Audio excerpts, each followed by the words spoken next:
Break के बाद आपका स्वागत है। अब खबर मणिपुर से, जो एक बार फिर से हिंसा की आग में जल रहा है। पिछले हफ्ते सीआरपीएफ के साथ मुठभेड़ में 10 संदिग्ध उग्रवादियों के मारे जाने के बाद राज्य के हालात बद से बदतर होते जा रहे हैं। इसके बाद जिरीबाम में विस्थापितों के एक कैंप से 6 लोग लापता हो गए। बाद में इनकी लाशें नदी में तैरती हुई मिली। प्रदर्शनकारियों ने बीजेपी और कांग्रेस के दफ्तरों में तोड़फोड़ की और नेताओं के घरों पर भी हमले किए। राजधानी इंफाल में अनिश्चित काल के लिए कर्फ्यू लगा दिया गया है। 7 जिलों में इंटरनेट बंद है। पूरे राज्य में सुरक्षा कड़ी कर दी गई है। सीआरपीएफ के साथ मुठभेड़, 6 लोगों के लापता होने और 7 नवंबर को एक महिला को जलाकर मारने की घटना की जांच एनआईए को सौंप दी गई है। आज गृह मंत्री अमित शाह मणिपुर के मामले पर हाई लेवल मीटिंग कर रहे हैं। इसमें गृह मंत्रालय के north east division, IB, Assam rifles और सीएपीएफ के अधिकारी शामिल होंगे। इधर कॉनराड संगमा की एनपीपी ने बीजेपी के एन बीरेन सिंह सरकार से समर्थन वापस ले लिया है। संगमा ने हालात के नियंत्रण में मणिपुर सरकार को पूरी तरह से नाकाम बताया है। वित्त मंत्री निर्मला सीतारमण ने एक बार फिर से बैंकों को एमएसएमई को कर्ज मुहैया कराने के लिए आगे आने को कहा है। निर्मला सीतारमण ने कहा कि एमएसएमई अभी ग्रोथ की उम्मीदों से भरा हुआ सेक्टर है। साथ ही उन्होंने ये भी कहा कि कोलैटरल पॉलिसी से हटकर थोड़ा इनोवेटिव मॉडल अपनाने की जरूरत है। MSME not merely as a sector of risk, but as a sector of brimming opportunities, what has got to be on the top of the table for public sector banks? Banks should target lending. I said 1.54 lakh crores more this year than the usual business as usual limit of 4.21 lakh crores.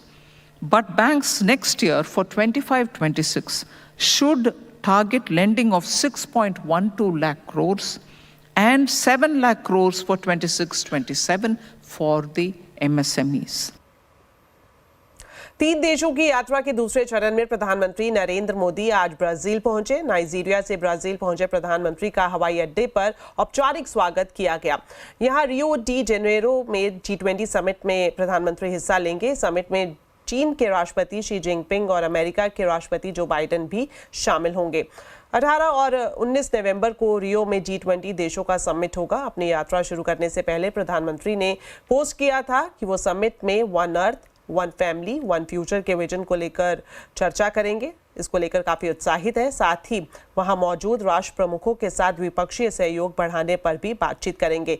Summit के बाद प्रधानमंत्री 19 से 21 नवंबर तक Guana में रहेंगे।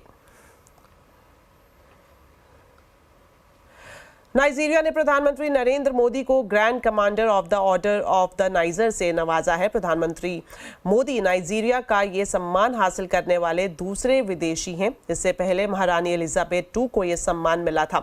साथ ही order of the niger प्रधानमंत्री को मिलने वाला 17वां अंतर्राष्ट्रीय अवार्ड है। प्रधानमंत्री ने यहाँ प्रेसिडेंट बोला अहमद टिनुबू के साथ द्विपक्षीय संबंधों पर भी बातचीत की। प्रधानमंत्री ने दोनों देशों की साझेदारी को अहम बताया। कोल्ड प्ले म्यूजिक बैंड फिलहाल के वक्त में ना सिर्फ देश बल्कि दुनिया का काफी पॉपुलर बैंड बन गया है। मुंबई और अहमदाबाद में अगले साल उनके शो होने वाले हैं और टिकट को लेकर काफी दीवानगी युवाओं में देखने को मिल रही है। आलम यह है कि टिकट लाइव होते ही तुरंत बिक गए। तो युवाओं में किस तरह से कोल्ड प्ले को लेकर क्रेज दिखाई दे रहा है, बता रहे हैं Ketan Joshi. British rock band cold play Bharat के युवाओं में भी अब इतना पॉपुलर हो गया है कि चंद ही मिनटों में सारी टिकटें बुक हो गई। इस वक्त मैं अहमदाबाद के नरेंद्र मोदी क्रिकेट स्टेडियम के बाहर खड़ा हूं, जहां पर अगले साल जनवरी में ये शो होने वाला है। आयोजकों ने पहले दिन की टिकट जो बिक गई तो दूसरे दिन का भी अनाउंसमेंट कर दिया और वो भी सारी टिकटें बिक गई। इस स्टेडियम की क्षमता है 1,10,000 और 120 मिनट में 2,20,000 टिकट है वो सोल्ड आउट हो गई। अब आशंका ये भी है कि जब ये शो होने वाला है उनके आसपास होटल और एयरफेयर भी काफी बढ़ने वाले हैं, क्योंकि सिर्फ भारत से ही नहीं पूरी दुनिया से कोल्ड प्ले का लाइव कॉन्सर्ट देखने के लिए लोग आने वाले हैं।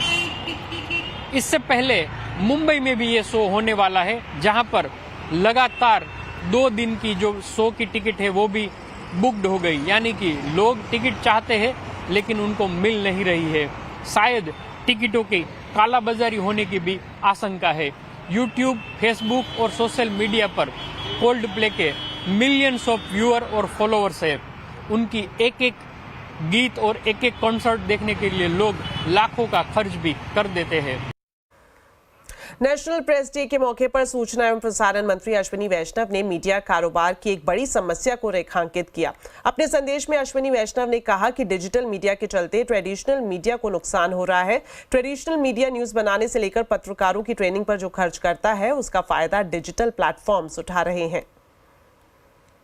As we see, consumption of news and consumption of content is rapidly shifting from the conventional modes to the digital media. The traditional media is losing out financially because of this change. The investment done in creating a team of journalists, training them, having editorial processes, having methods to check the veracity of news, taking the responsibility for the content, all those investments, which are huge investments both in terms of time and money, those are becoming irrelevant by the way the platforms are having a very unequal edge in terms of the bargaining power they have vis-a-vis the conventional media. तो TV अखबार को digital media से क्या नुकसान है और इसके चलते आपके जैसे कंज्यूमर को क्या नुकसान हो सकता है, जानने के लिए जरूर देखिए आज का कंज्यूमर अड्डा शाम 5:57 पर।